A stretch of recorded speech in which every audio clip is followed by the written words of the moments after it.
All right, we'll get started. I will call to order the City of Milton Common Council meeting this Tuesday, January 20th at 6:01 p.m. Can I get confirmation of appropriate meeting notice? Meeting notice was posted at Milton City Hall, Milton Piggly Wiggly, and Hometown Ace Hardware. Thank you. Approval of agenda. So moved. Second. We have a motion and a second. All those in favor say aye. Aye. Opposed? Aye. The motion carries. Pledge of Allegiance. I pledge allegiance to the flag of the United States of America and to the republic for which it stands, one nation, under God, indivisible, with liberty and justice for all. Number 4, public comments regarding items which can be affected by council action. We do have a number of folks signed in. You can speak now if you wish. Otherwise, if you're here for agenda item number 7, at that time we'll also give you an opportunity. So, anyone wants to talk now?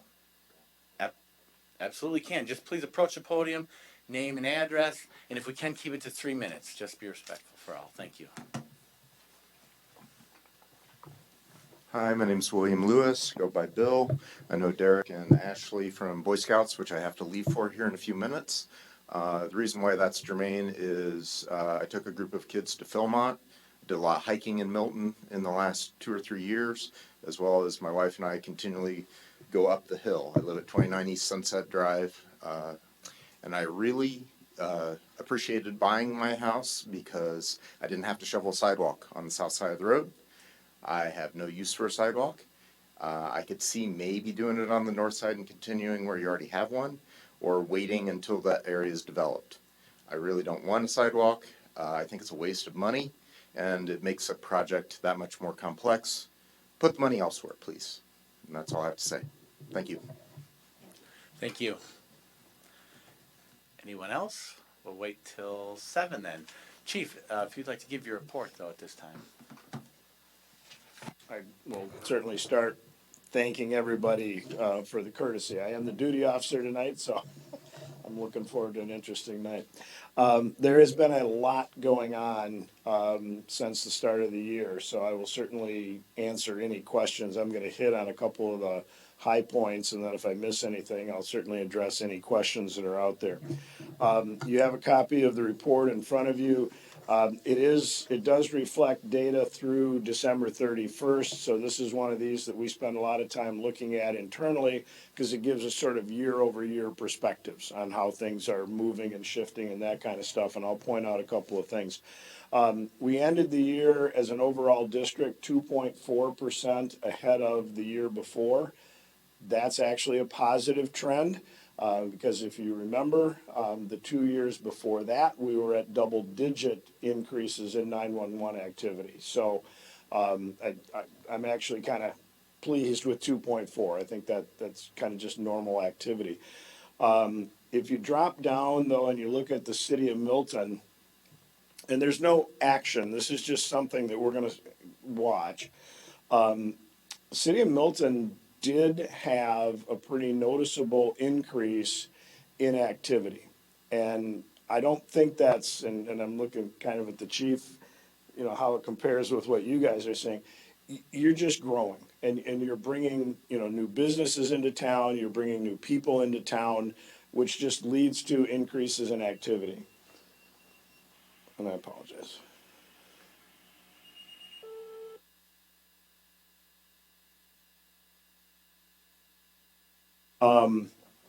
So it's something we've got to watch. I don't think it's unusual. I don't think it's telling us anything out of the ordinary. It's just as a community, you're growing. And we're seeing the residual effect of more traffic and more activity and more people doing things that we wish they didn't do.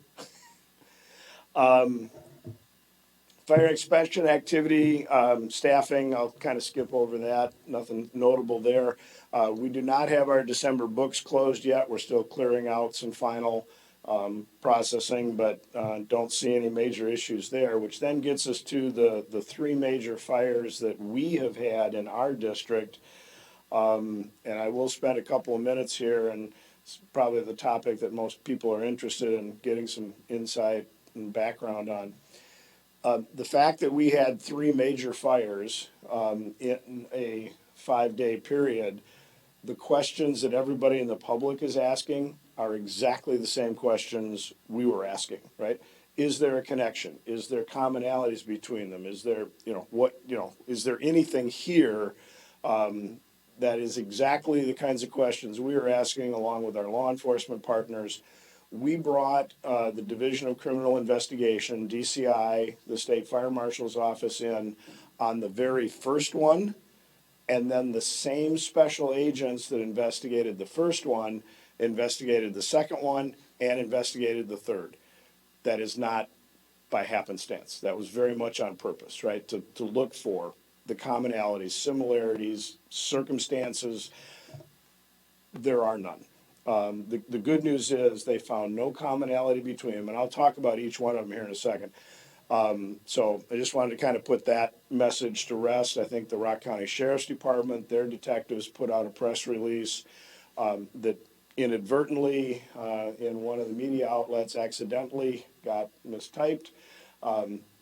Basically saying there is no commonality, there's no similarities between them, and there are not. And all three of the investigative agencies, our investigators, sheriff's investigators, and DCI investigators all agree. So now that I've beat that one to death. Let me start with the house fire in Mallwood in the town of Milton. That was on, I believe, January 3rd. That ended up being discarded smoking materials or remnants of smoking materials that were, I think everybody would agree, inadvertently placed in a plastic trash barrel. And then just to make it a little worse, that plastic trash barrel was right up against the side of the house, and the home was sided with vinyl siding. And if you don't know the significance of what I just said, respectfully, vinyl siding is basically solidified gasoline nailed to the side of your house. I mean, vinyl burns very quickly, very intense, with a great deal of heat. So what happened, there were 4 people at home. 3 of them were actually in their bedrooms asleep. There was one person that had fallen asleep on the couch. What we believe, when the fire broke out, it literally went up the side of the house. So it set the entire side of the house on fire. Somewhere along the line, the windows started to break from the heat. It was probably one of those sounds that woke the person who was resting or sleeping on the couch, had fallen asleep, woke her up. She looks out the windows, and there's just nothing but a giant orange glow. Successfully got everybody out. So, from an injury standpoint or anything like that, very, very fortunate. But there was and the home was sitting right on the lake. Gorgeous property, gorgeous spot, right? Except when there's a 20-mile-an-hour wind coming off the lake. Once the windows blew out on that side of the house, the wind just literally pushed the fire through the house. Our first engine that got there, there was fire on both sides of the house, on the second and the third level. So moved very, very rapidly. Anything on that one? I'm going to skip the lake house for a second and come back to that. I'll jump to then the second of the house fires, which was in the town of Fulton. That was a home that had been purchased in October. The property owner was in the process of remodeling it, had tore out all of the kitchen. I will tell you flat out, he was very nervous that he might have done something, in the remodeling effort that caused it. The fire was electrical in nature, but it actually was something that faulted at the far other end of the house from where he was working. Hadn't touched anything in that area. It is believed that some remodeling that was done about 15 or 17 years ago, they actually had pinched an electrical wire in between 2 floor joists. And if you know how your floors work, right, you're walking across on the first floor. I mean, there's always just a little bit of a bounce, right? Depends on how heavy, whatever. Over time, why on January 8th it decided to finally fail. But basically those joists where the wire was pinched had been rubbing for about 10, 15 years. And it got to the point where the wire actually failed. The fire started in that spot. We can literally see the trace of how the fire moved. But unfortunately, there was nobody home, right? I mean, it was being remodeled. People at the showboat, this was just outside of Indian Ford, people at the showboat actually told us that they smelled smoke for like 2 hours. Would have liked to have said, well, you might have wanted to call us, right? We might have been able to do better. So that was electrical in nature. Now I'll jump to the lake house.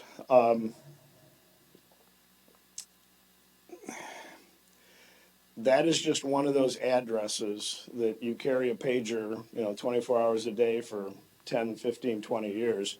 When that pager goes off and you hear a particular address, your heart just plain drops, right? Because know the age of the building, know the size of it, know the layout, have ate dinner there. In my case, my parents took me there when I was 2 or 3 years old. That one was very tough, right? Because we knew what we were going to face. But the same exact scenario. We know the area inside the building where the fire started. The insurance investigators are now bringing in a series of engineering, structural, electrical, mechanical engineers that are going to basically pull apart every piece of debris in that area. It was in the area of what I would call like a waitress wait station, just outside of the kitchen, but before you go into the dining room. So you've got coffee pots. There was a refrigerator there for the ketchup and the pickles and all that kind of stuff. There were a lot of electrical devices. We're not ready to say that it was electrical because we've got to be able to prove that. But there was a lot of things in that area that are being looked at. So I've got a couple of PSA announcements. I'll take this advantage to sort of put some things out there into the atmosphere. That was another one where if the smoke detectors in that building had been connected to the burglar alarm system or the alarm system, we probably would have been notified an hour and a half earlier than we were. And it would have been, smoke in the building, and we'd have found, some smoldering something or other. It had a chance to burn for probably an hour, hour and a half inside the building before anybody outside actually saw the smoke starting to come out of the building. We have the 911 tape. The gentleman who called in could smell smoke.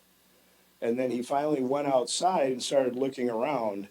And in the time that he dialed until the time that he got to the building itself, all of a sudden the second floor was now engulfed in flames.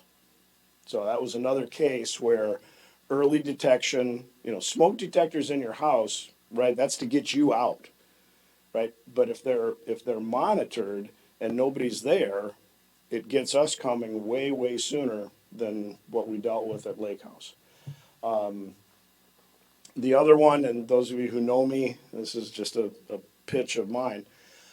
If you have a business and it's not protected by automatic fire sprinklers, you are genuinely risking not only your livelihood, your employees' livelihood, and your customers. Had there been a sprinkler system retrofitted in that building, we'd have cleaned up about 20 gallons of water, and the restaurant would have been open the next night. So from a PSA standpoint, monitored smoke detectors, especially the ones now, there's tons of model names out there that'll send a alert to your phone, right? So if you get an alert, right, we'll come and we'll check it out. So questions on any of those? Anything there's a lot of, we did find it unusual. Not everything that was in social media was accurate. I just found that strange. I mean, but we've tried to be very open and transparent about all three of them. Anything? Happy New Year. Please be safe over the next couple of days. We were on 3 mutual aid fires yesterday. Major house fire up in Fort Atkinson. That was a chimney that had not been cleaned out in a long time. a house fire down in Janesville, that was a portable heater being used because, right? And then the incident over in Palmyra, which is obviously still under investigation, but that was a huge fire, so please be safe. Thank you. Thank you. Thank you. Agenda item number 5, approval of the consent agenda. So move. Second. We have a motion and a second. All those in favor say aye. Aye. Opposed? Motion carries. Number 6, discussion and possible action regarding adoption of a special needs child warning sign policy. The city periodically receives requests from residents for warning signs alerting motorists to the presence of children with special needs, including children who are deaf, blind, autistic, or otherwise disabled. These signs are intended to increase driver awareness of conditions that may not be readily apparent to improve safety within residential areas. Currently, the city does not have a formal policy governing the application, review, installation, monitoring, or removal of these signs. The proposed special needs child warning sign policy establishes standardized procedures and criteria to ensure consistent and equitable handling of requests. Key components of the policy include formal application process, documentation requirements such as medical certifications when applicable, limitations on the number of signs per applicant, guidance on sign placement, annual proof of residency requirements, and defined removal procedures when eligibility criteria are no longer met. The policy also provides direction for staff to consider safety-related factors, including crash history, visibility, and potential conflicts with existing traffic control devices. An accompanying application form has been developed to support the implementation of the policy and to document approvals, ongoing eligibility, and compliance requirements. For the fiscal impact, costs associated with the purchase and installation of approved signs will be managed by the Public Works Department within their existing operating budgets, unless otherwise directed by the Common Council. The policy limits the number of signs and requires annual verification to reduce unnecessary long-term costs. City administration recommends approving the special needs child warning sign policy. I did also just recently receive a letter from the person I've been working with on this request, and I'd like to read it to you. This is Angela Easton, 1104 Arthur Drive. Hello, I'm writing as not only a concerned resident, but as a parent to respectfully request the installation of an autism child area or similar cautionary sign, such as caution autistic child in area or slow autistic child at play in the vicinity of my neighborhood. Many of you probably know my daughter Luella, who is 5 years old, is diagnosed with autism spectrum disorder. Like many children on the autism spectrum, she exhibits behavior that increase safety risks in traffic environments. These can include a tendency to wander or elope without warning, often called elopement or running behavior, sometimes into streets, driveways, cornfields, parking lots, garages, etc. Difficulty recognizing danger from oncoming vehicles or understanding traffic rules. Sensory sensitivities that may cause unexpected reactions to sound, such as car horn or engines, leading to sudden movements. Challenges in responding to verbal warnings or social cues from others, as she is nonverbal. These factors make them more vulnerable to accidents compared to neurotypical children. The signs remind drivers to slow down significantly, stay extra vigilant, anticipate sudden or unexpected movements, and exercise patience if a child is near the road. By increasing driver awareness, the sign helps reduce the risk of tragic accidents. They also promote broader autism awareness in the community, encouraging understanding and compassion. Standard children at play signs are helpful in general, but autism-specific signs provide clearer content, prompting drivers to exercise extra caution, reduce speed, and remain vigilant for unpredictable pedestrian actions. This summer, Luella got out of our property by climbing her fence, chewing through her screen on her window, unlocking the locks, etc. We have done all we can to secure our house and property with the help of the community, but I'd also like to do all I can to provide awareness in our neighborhood. Many communities in the United States have successfully installed similar signs to enhance safety in neighborhoods where autistic children live or play. These signs serve as simple, low-cost visual reminders that encourage motorists to slow down and stay alert, potentially preventing accidents and giving families greater peace of mind. They also promote broader autism awareness, fostering compassion and understanding amongst neighbors and passerbys.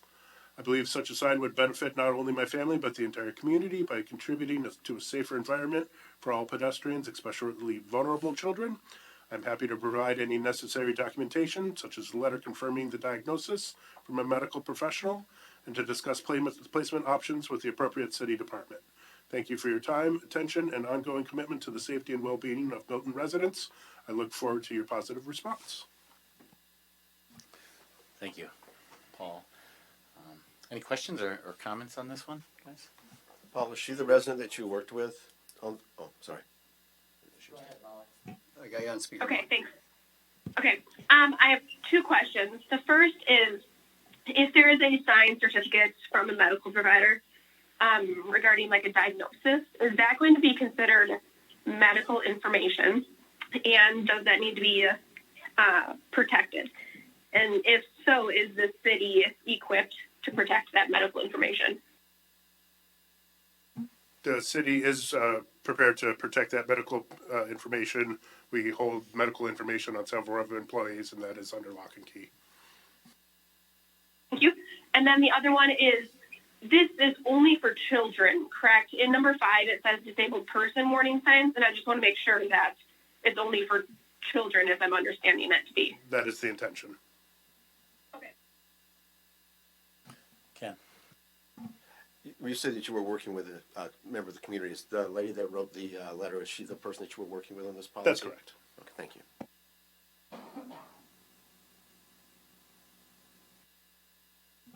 Guess I would move to approve the special needs child warning sign policy. Second. We have a motion and a second. Is there any further discussion?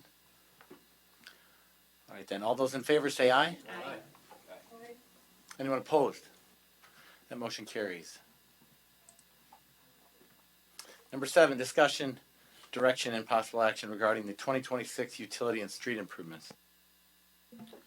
The 2026 Utility and Street Improvements Project includes John Paul Road between Madison Avenue and Sunset Drive, an extension of Sunset Drive between Lucas Lane and Northside Drive, an extension of Lucas Lane from the current intersection north to the extension of Sunset Drive, abandonment of Stearns Road between Sunset Drive and John Paul Road, repaving of Pheasant Ridge and Badger Lane, as well as Northside Drive between Sunset Drive and the north limits.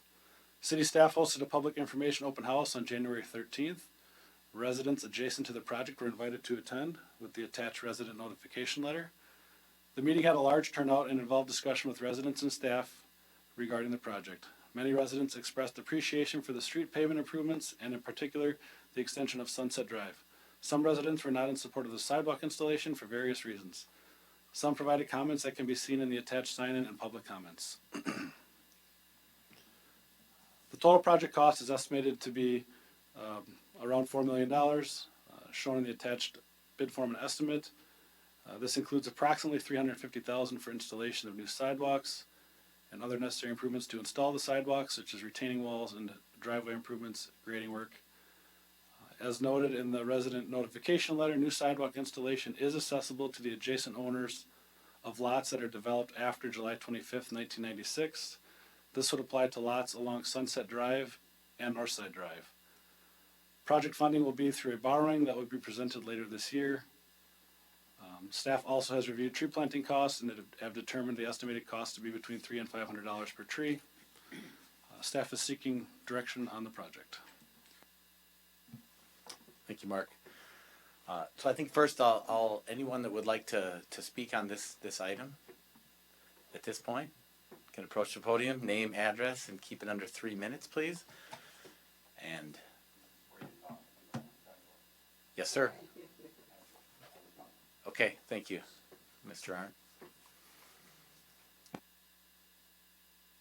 John Arndt. I own a farm field to the east of Northside Road on the corner of that intersection with Sunnyside, and it's agriculture. It's not a lot. I talked to Mark and he said maybe because it's not a lot that can be developed. Since it's not a lot, it's a 40-acre field. And agriculture, that maybe he can't make the decision, but the council can to, I think it's called an assessment, to decide not to make an assessment because it's not a lot. And I don't want to snow blow it, I guess, for the rest of my life. I don't mind the cost. If you guys want it, I don't mind, but, and I'll buy one, but I don't want to snow blow it. So that's it. Thank you. Is there anybody else that'd like to speak now? Thank you. Name and address, please, and under 3 minutes. Hi, Evan Sutherland. I live at 65 East Sunset Drive. Probably not going to add anything that hasn't already been said here, but I just want to voice that, like, I actually think that this is a really good idea. This road leads to a school. I see a lot of people, a lot of kids use this street to get to school, Northside Drive. So the idea that we're going to put a sidewalk, like connect sidewalk, makes sense to me. When we talk about kid safety, like, it doesn't matter what it costs. It doesn't matter how inconvenient it is. It's children's lives. So, like, people fly up our hill. I've lived there for long enough to see a lot of, like, crazy traffic. So protecting the children, it's worth the inconvenience. You know, I do like the idea of the north side over the south side, because just like they're the only spot where there isn't sidewalk. There are no trees. There is nobody lives there. There's nothing in the way. There's also just significantly less distance that you would need to cover to complete that, versus the south side, which is where my house is. I don't know how many houses there are, but it's from the top of the hill to the bottom of the hill. There's houses, there's trees, and no sidewalk. So from a financial perspective, probably doing one side over the other makes sense. Mostly, I don't want to lose. We've got a couple of big maple trees that my kids love to play in. I would love to see those not get torn down. They don't seem like they're overly close to the road, so I don't know if we can adjust the plans to make it so that the sidewalk is slightly closer to the street, so that I can save our trees. But again, I do think that it's a good idea. I do think that children's safety should be paramount here. So, thank you. Thank you. Anyone else? Okay, I'll let council then share your thoughts or ask questions of each other.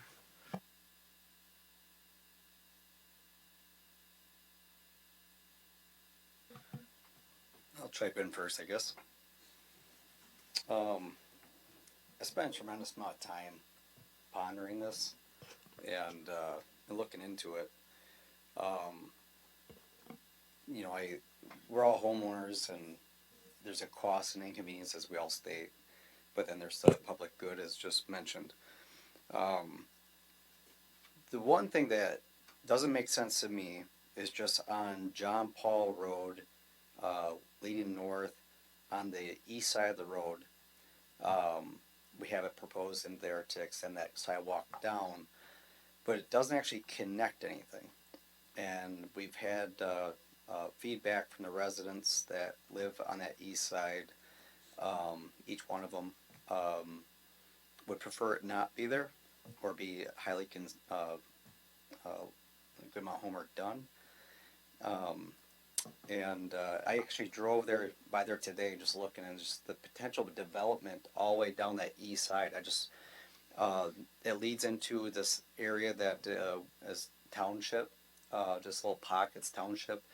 It's just, when I looked into it, I was like, is there any possibility that we can connect that sidewalk on the east side of John Paul up to Sunset? And I don't see that happening in the foreseeable future. So it's like we have a dead end sidewalk that we would spend money on to just expand the dead end sidewalk a little bit more in front of people that don't want it. That's the only part of the project that I really go like, you know, I don't know, is it really necessary? Is it really necessary for that to expand the dead end sidewalk at this point? That's my comment on that side. Did I do a good job explaining where that is?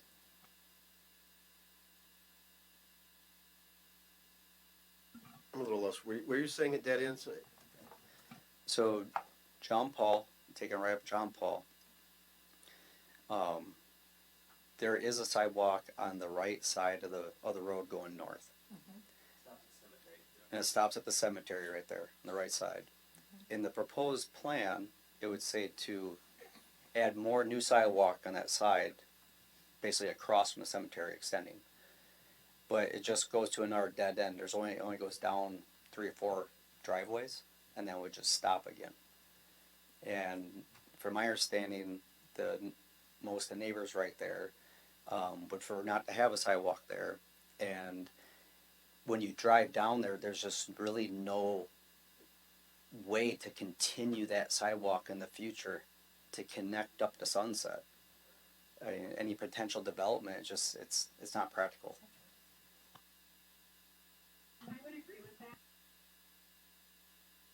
I'm driving around that area, so the west side of John Paul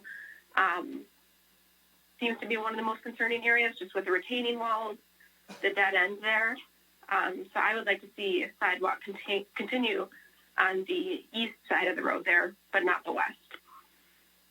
I think you have those backwards. You have that backwards, Molly? So, sorry, yep, yeah, west side. So west side, yes, east side, no, because east side has the retaining walls, sorry.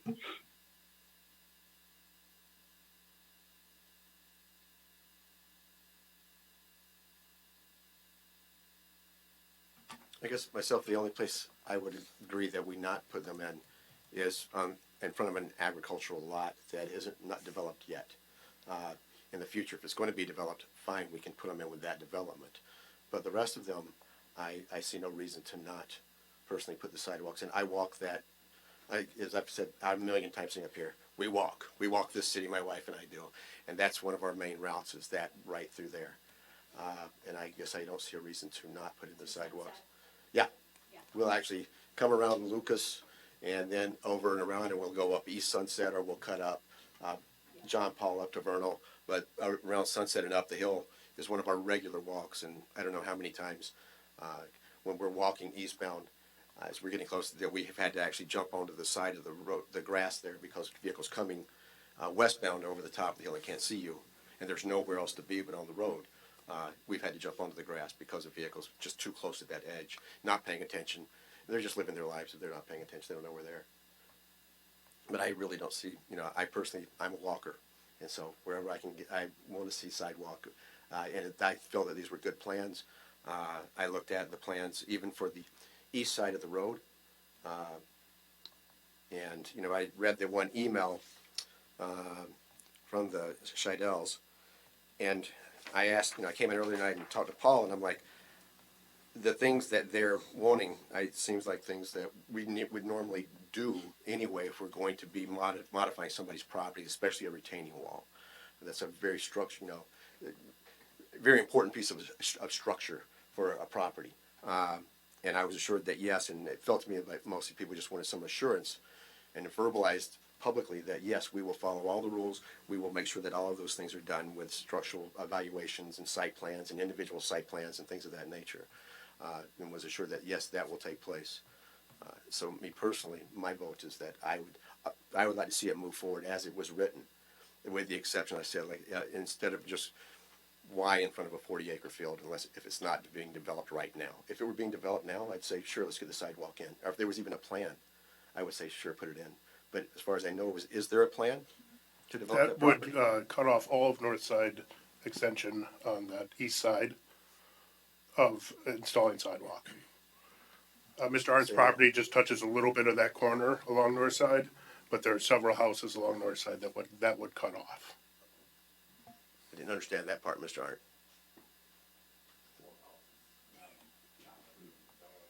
Okay, when it was explained, it was just this empty vacant 40-acre field and nothing was being developed. If there's houses there, me personally, I'm in favor of putting in the sidewalks.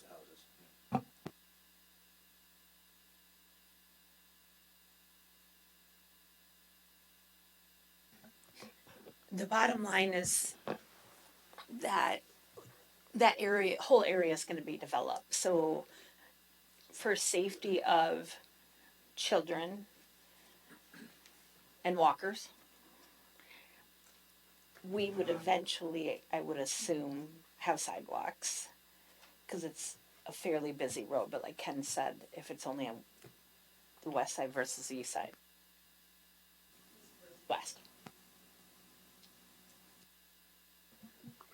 Now, which section What are you talking about? Are you talking about John Paul or North Side? He was talking about North Side. Sorry, John Paul.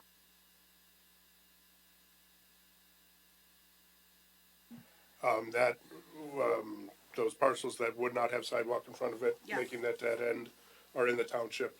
I've never heard anything about it being developed. I don't know any plans. Yes, eventually at some point, that may be 100 years down the road, it might be developed. It may be 5 years down the road. We just don't know. And I'm a firm believer that you don't have a sidewalk in front of your house for you. We have families that walk in front of our house all the time. I have sidewalks in front of my house. I live on West Sunset. And love seeing the families go by. Yes, it's a pain when it snows, and I'll figure out tomorrow what I'm going to do. But it increases the appeal of a neighborhood, the walkability of it, the community of a neighborhood. All indications show that it increases property value. There is really no downside other than you have to shovel and you have to be concerned about how you park. I like the plan as is. I would like to get clarity on John Paul. Someone brought it up when we first were putting this plan into place. What was the rationale for extending the sidewalk on the east side of John Paul? If it's not actually going to serve the purpose to be a connector to all the way up to Sunset, like what was the reason for adding that in? So when we look at a street project like this, our starting point is looking at everything involved with the location. So that, utilities, so sewer, water, storm sewer utilities, street improvements, and then sidewalks. If there's existing sidewalks, we're going to remove and replace, repair them. If there is no sidewalks, we're going to try to install them, or at least not necessarily try, but propose or show them being installed in all locations within the city. This project is a little unique because some of it is within the township, and there's no pulse. We don't have any indication of when that may or may not be developed. So that sidewalk on the east side, other than it being put in, it's being put in on the lots that are within the city limits, and then ending. Thank you. That makes more sense. So Mark, if I understood you correctly, it's just normal city policy that whenever we improve a street, it's automatic no matter what that we repair or add on a sidewalk unless council says different. Yeah, that has been our practice the last several projects. As we're all aware, the project we did in 2025 was shown the sidewalks, and then there was changes made to those plans as well. So, and that's totally fine. But that's the starting point, is just to show all the improvements that could be done. And besides just that policy in itself, to Trent's question, there is no other reason necessarily on that east side, the right side of the road on John Paul, that you would install a sidewalk besides just that policy in play. I think some of the reasons are what has been discussed, for residents to use and walk on and access. But again, the starting point is looking at what's there and improving it where it's not.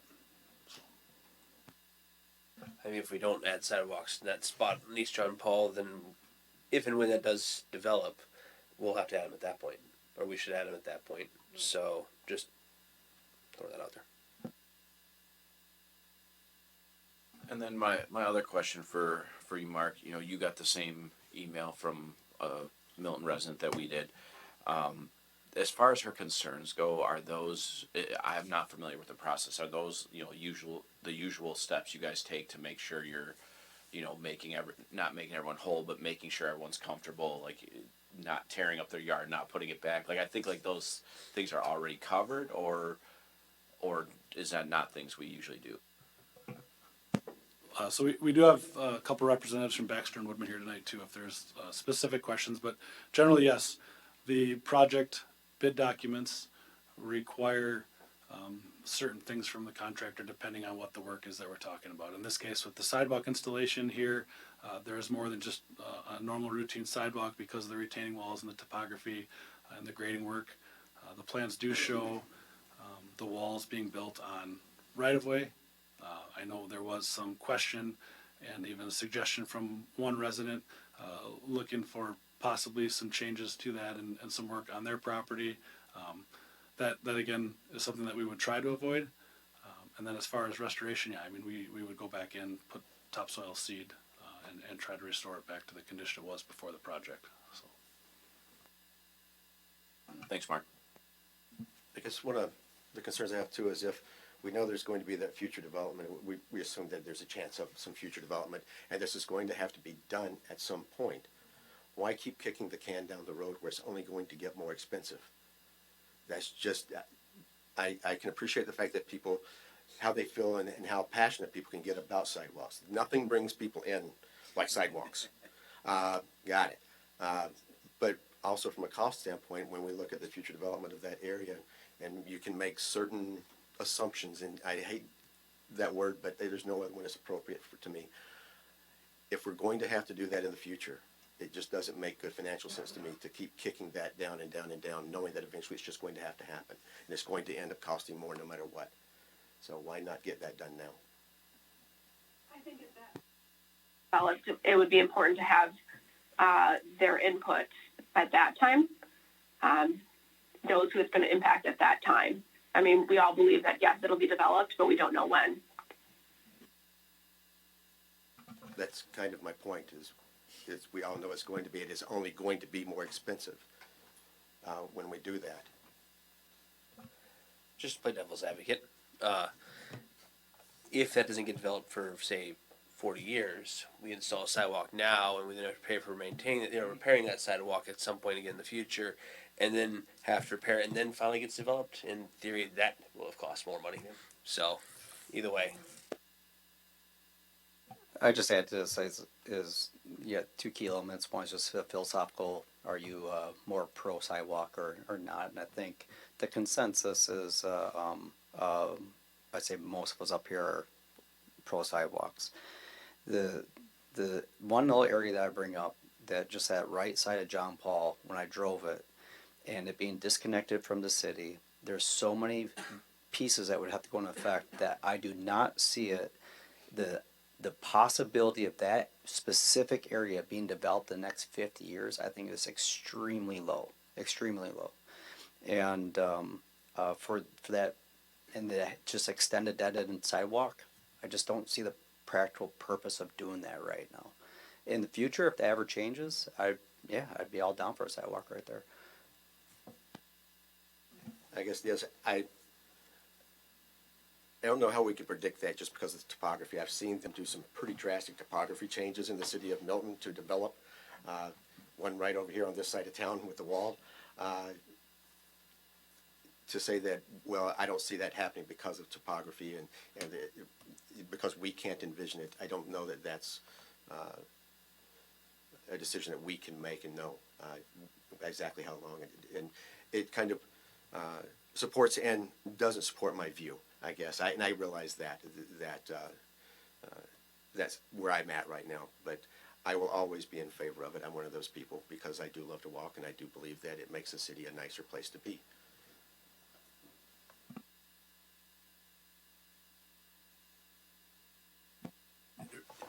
Anyone that's been on council in the past, have we ever considered having sidewalks only on one side?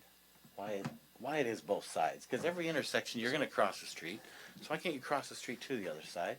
From my experience, at least, before he chimes in, this is the most we've talked about sidewalks between this one and the last project in my 10 years on council. So usually this actually goes through pretty quick, and we just add in sidewalks to both sides. I will say we've had conversations about bike lanes and stuff before, but usually we just go ahead and add sidewalks to both sides. But also in most of those cases, we're pretty clear cut, dry. We're adding to one portion of the town, of the city, or it's redoing an area of the city that is clearly in the center of the city where there's active movement of people. So, Paul? The only comment I had to Eric here is, what do you do if the sidewalk isn't on your side of the street? Do you walk across the street? Yes. That's not safe. And you go up the road 100 yards to another intersection, you're going to cross again. Where are you walking to that 100 yards? In the street? Maybe to school. Where? I'm saying where If I'm at my home that does not have a sidewalk, you want me to walk 100 yards No, no, into no, an intersection? I'm saying, let's say you had sidewalk, regardless if you have a sidewalk or not, you're going to cross eventually if you're going for a walk. And at a crosswalk, it's much safer than just randomly in the middle of the street. And also, if you do make it to a crosswalk, crossing at an intersection is one of the most dangerous areas in any road. Intersection-related crashes, both between two vehicles and vehicle pedestrian, increase dramatically at an intersection. Are you promoting jaywalking? Nope, that's what he's promoting. He's saying cross the street anywhere you want if you don't have a sidewalk. I'm saying if you had a sidewalk right there, to Paul's point, you could walk. You don't have to go 100 yards out of your way. You can just walk down your sidewalk. I walk out of my house. My father-in-law lives 2 doors down. I check on him daily. I walk out the end of my driveway. I walk down my sidewalk and up his driveway every day to make sure that he's all right. And I love having my sidewalk to do that. Keeps me off of the street. Chief, I'm not encouraging jaywalking. I just want to throw that out there.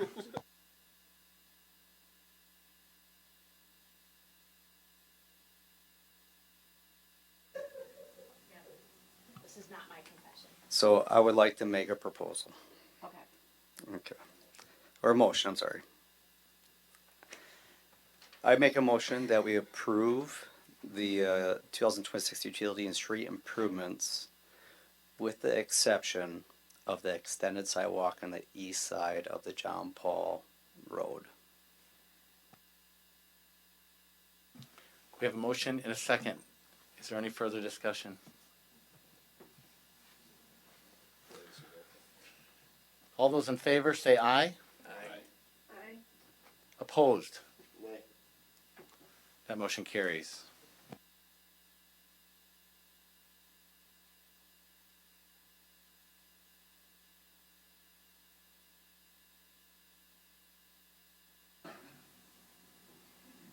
Number 8, discussion and possible action regarding purchasing a work truck for the sanitary sewer and stormwater utility.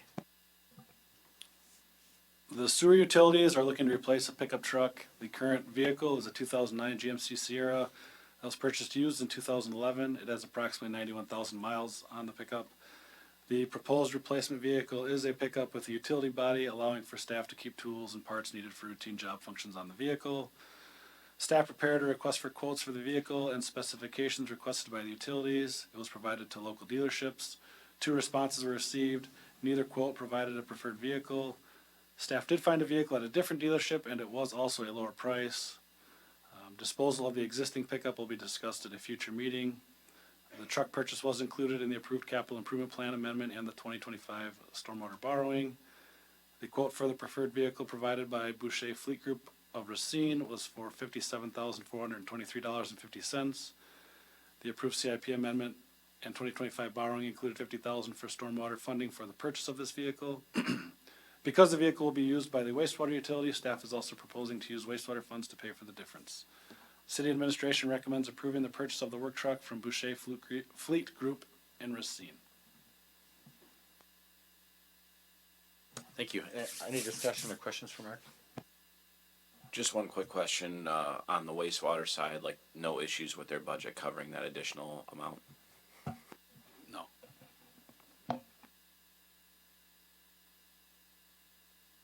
I make a motion to purchase a work truck for the sanitary sewer and stormwater utility.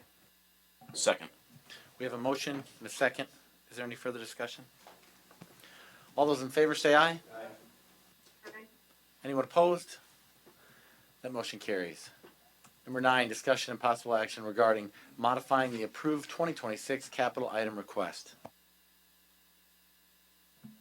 The Common Council previously approved $12,000 for upfitting a squad designated for the school resource officer for the police department. A request is made to change the item from an outfitted squad to firearm suppressors for our agency-owned rifles and utilize the remaining $5,400 towards wellness initiatives, such as fitness equipment and items to create that space in the building. An initial amount of $20,000 was being sought to upfit a patrol squad for the SRO. However, that amount was amended to $12,000 due to the substantial contract increase from Axon for our body cameras and storage of that evidence. That went up $10,000 over our last contract per year. Council previously approved that amount during the budget presentation in 2025.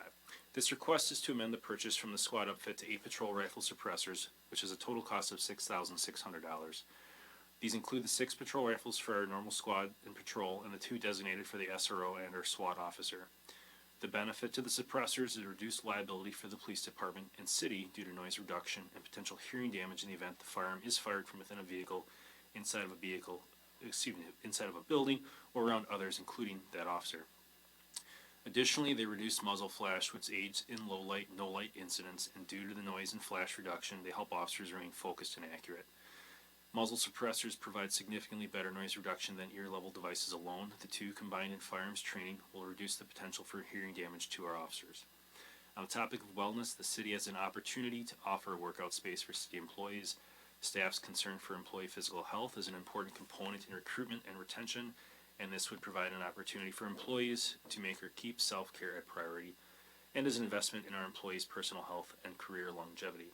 The attached items are a start for the fitness center with the hope of adding cardio equipment and other items as necessary. This would be for all city employees, not just police department employees.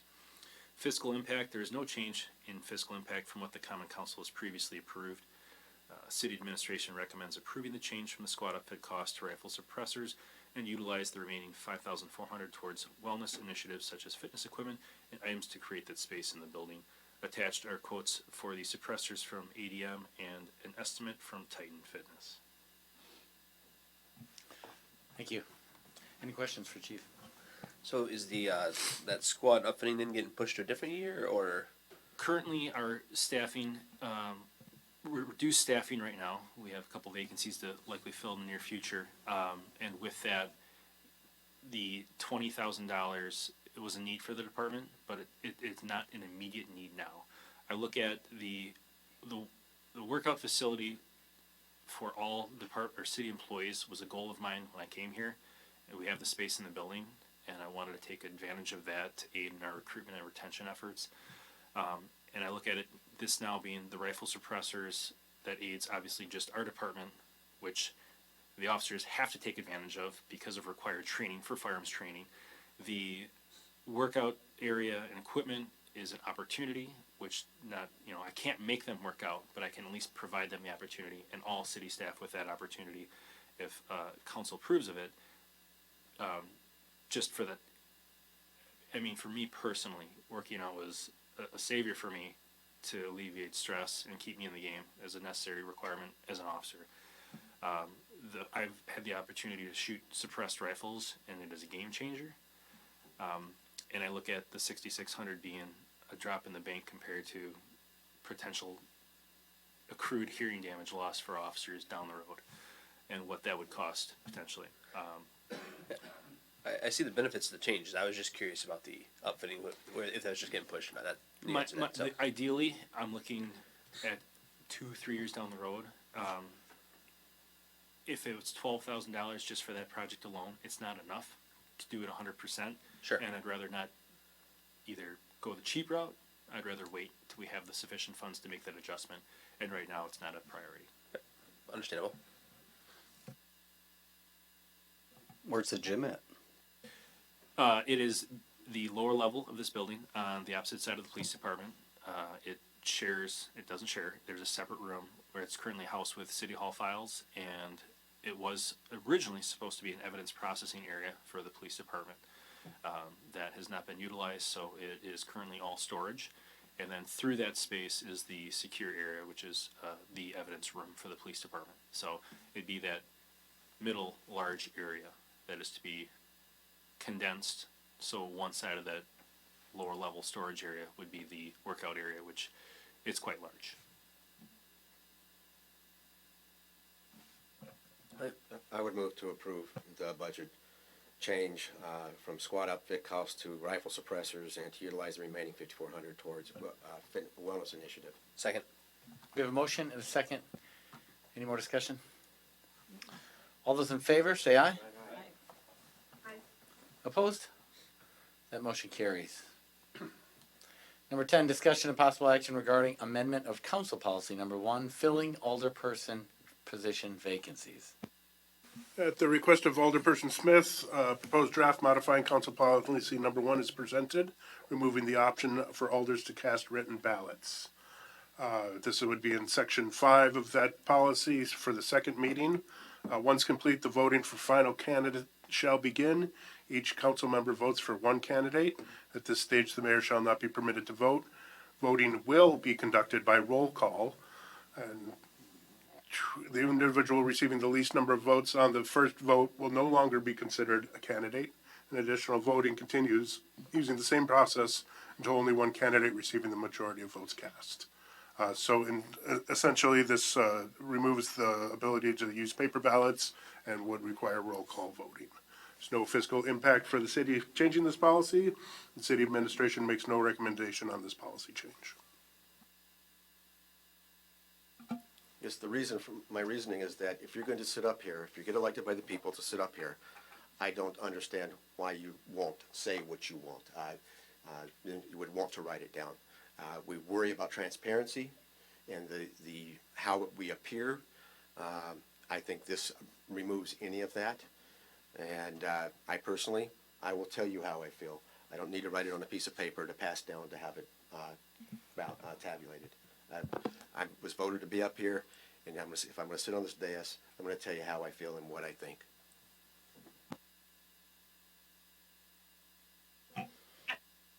Question or comment. The paper ballots are open record. They're in the meeting minutes. So I'm not sure that this is changing anything. We're transparent, and if we write it down, it's still in the meeting minutes. It's available. We'll tell you how we voted. It's right there to be seen. That's true, but there's also appearance, and appearance counts just as much as the actual when it comes to politics, whether local or not. How people perceive you and how people perceive what's happening up here is just as valid as anything else.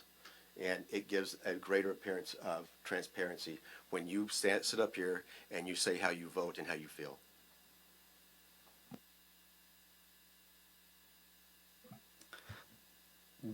Jenny, are you aware if there's any common thread from city to city of what they have for policy? I have not looked around in a certain number of communities, such as in Rock County, in Wisconsin, etc. But I would say from clerk's list, they do not have a specific policy. It's just by state statutes what they use. So this is in addition to what the state statute has. So I put a lot of thought into this because I'm riding the fence. I really agree with Ken. Ken and I have similar personalities that we're assertive enough, and we make this is what I think, and this is how I vote, and I think that's very transparent. And anything that can promote transparency is great, and I agree with that. The other side of it is just sensitivity to the situation, and that's the only thing I could come up with. Is why would you continue to have a paper ballot if there's some really sensitive whatever. So that's those kind of two things that are coming to mind on each side of the argument. When I look at the policy, the way it's written, it says, hey, that council at that time can choose if it's a paper ballot or if it's a roll call vote. Now, maybe what I need a little clarification is it the mayor that chooses, or is it the council that chooses what process they're going to use with that policy? What did we do last time when we just did earlier this year? I don't think it's addressed specifically the policy who makes that choice. I was thinking we voted. Does anyone else recall that? Did we Everybody talk voted about it? We voted for it as well. We voted. Yeah. So it did come up. Yeah. Someone made a motion. Yeah, I would say that if it's not otherwise addressed, the authority lies with the common council. And my feeling is that when you talk about people being sensitive, it only applies to this one policy. It doesn't apply out to anything else that may be more sensitive. And I go back to, if you're going to sit up here, if you're so worried about just saying what you think, I wonder why you even run at all, because you're supposed to say the people that vote you in should know how you feel. You should be able to say that to them and not have to write it on a piece of paper to pass down to Jenny, and then that person, then they want to know it, has to come in and request to see what the result, who voted what way. We should just do it automatically, in my opinion. But that's just how I do things, and that was my reasoning behind it. It's just, you're sitting up here, and I get that you worry about somebody that may not feel comfortable, but it's often very uncomfortable up here. That's just the way it is. And just say it out loud. There's no reason to Why write it is it down and pass it uncomfortable down. up here? Well, you often have to do things that are uncomfortable up here. You have to disagree with people sometimes from the community. And then sometimes we disagree with one another. And typically discourse is uncomfortable, and that's why I'm saying that. You have to have a personality that says, you know what, this doesn't make me feel good, but I'm going to say it anyway.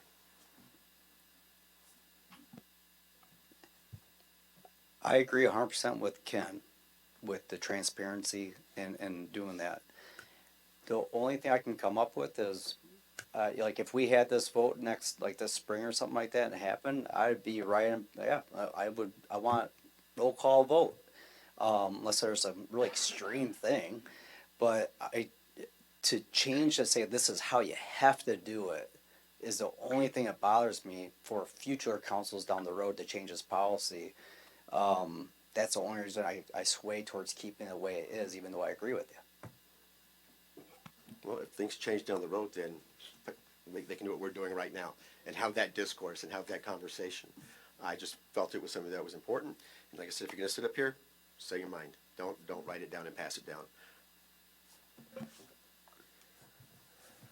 See, what I kind of see is just different take on it maybe is with a paper ballot, everybody's turning in their opinions at once without being swayed by what other people are voting. With a roll call vote though, you still have that cycle of going down the line, and by the time you get to the end of the line, their vote may be swayed by the previous votes, whereas an actual paper ballot isn't affected by that. So it allows for a different, in a way, take on it. I guess I'm just not that easily swayed. I'm not trying to. I'm just not. How Derek's going to vote or how you're going to vote, if I've made up my mind, isn't going to change mine. Just some information, if this policy does change, is in the past there has been one other time we have used this type of voting, and that was for the council president. So again, it's still open record if the mayor were to say this is the person who voted for who, but we have used a closed ballot for the council president.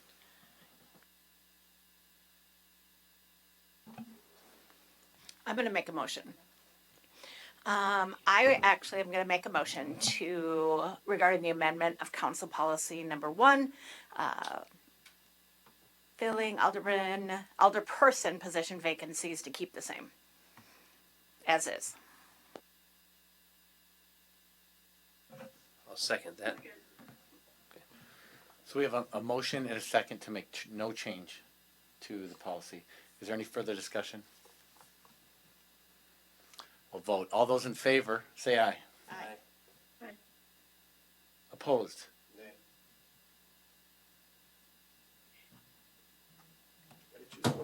What are you going to do? Or you can abstain if he has no comment. That's an abstention. I'm just writing that fence. He was a yes. I know. I can't. Yes, I say I approve yes to the motion. Got it. So that motion carries. No change. General items, committee reports. Anyone has something to share?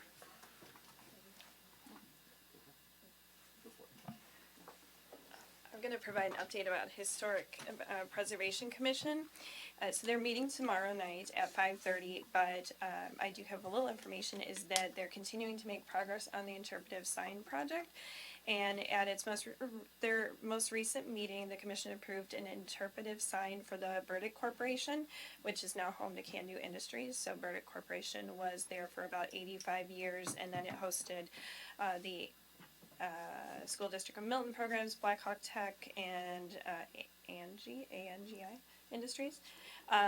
And so we did hear back from Can Do Industries because it's now considered private property that they are in support of putting the approved sign there, and are excited to share the history of the building. So that's the information. Cool, thank you. Anyone else?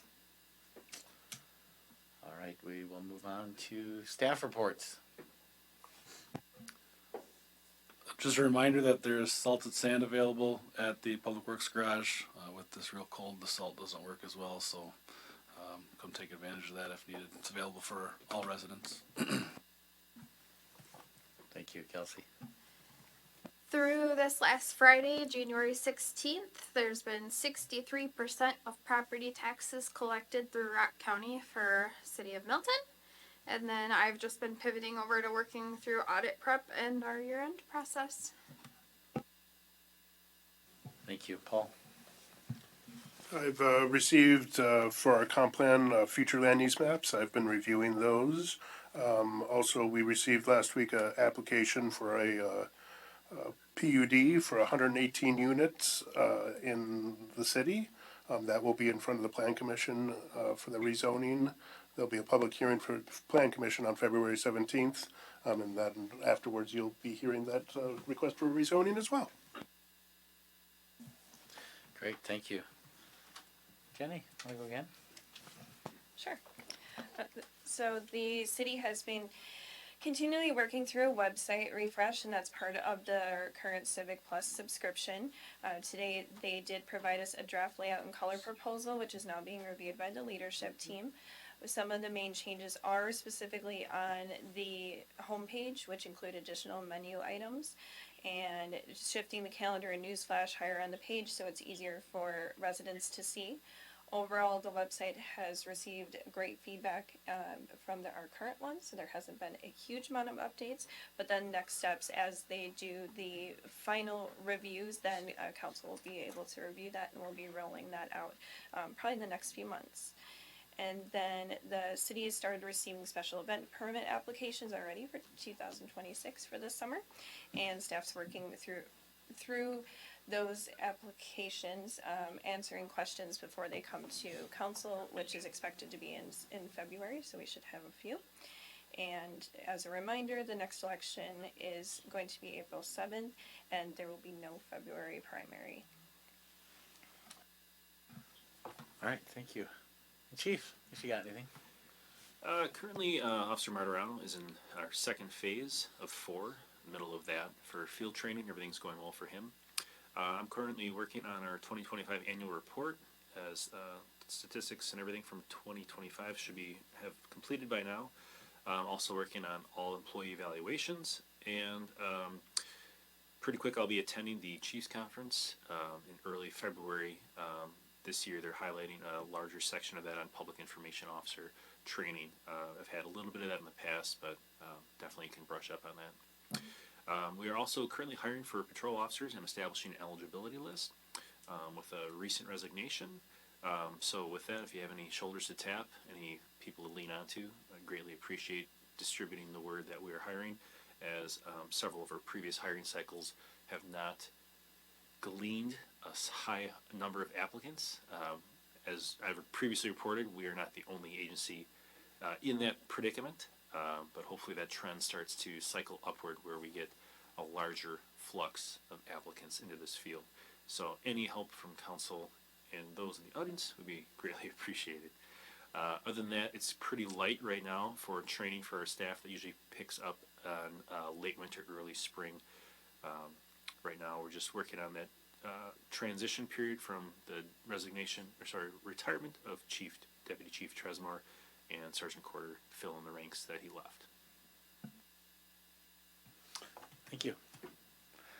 All right, so team building, with it being as cold as it is, it was recommended that I do something along the lines of weather, snow, whatnot. So when it starts snowing outside, just starts, maybe you're 15 minutes in, are you the type that goes out and shovels a little bit at a time, or you just wait for it all to accumulate, knock it out in the morning or whatever? Which one are you? Depends on the predicted total amount of snow. That's what I was gonna say. Exactly. Large batches. It also depends on the temperature in the coming days. Because if it's going to be warm, I'm not touching it.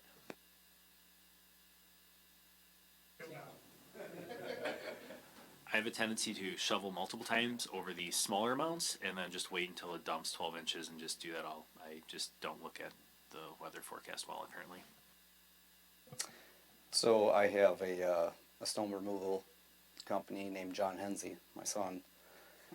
And what I've learned is over the years it was all at once, but now he's older and wiser that he's doing incrementally because he gets to charge the same rate each time to me.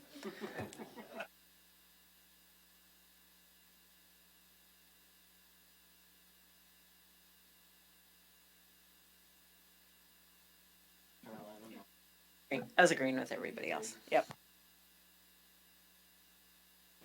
I mean, if I do shovel a little bit at a time, my husband usually likes to shovel. So if he likes to do it, I'll let him do it.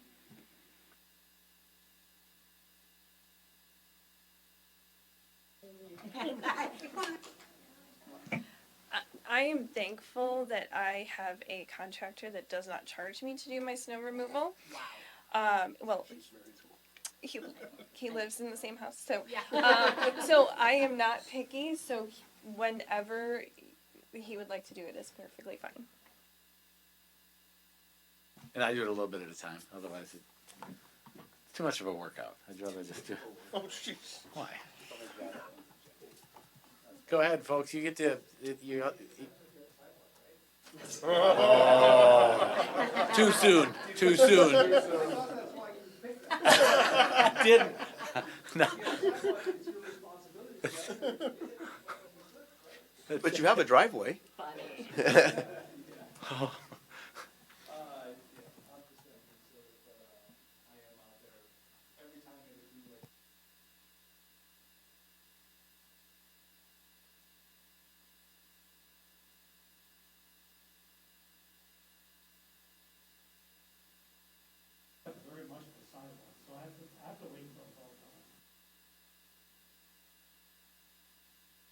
All right.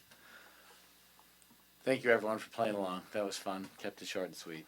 Next meeting date is February 3rd, 2026. Motion to adjourn. Motion.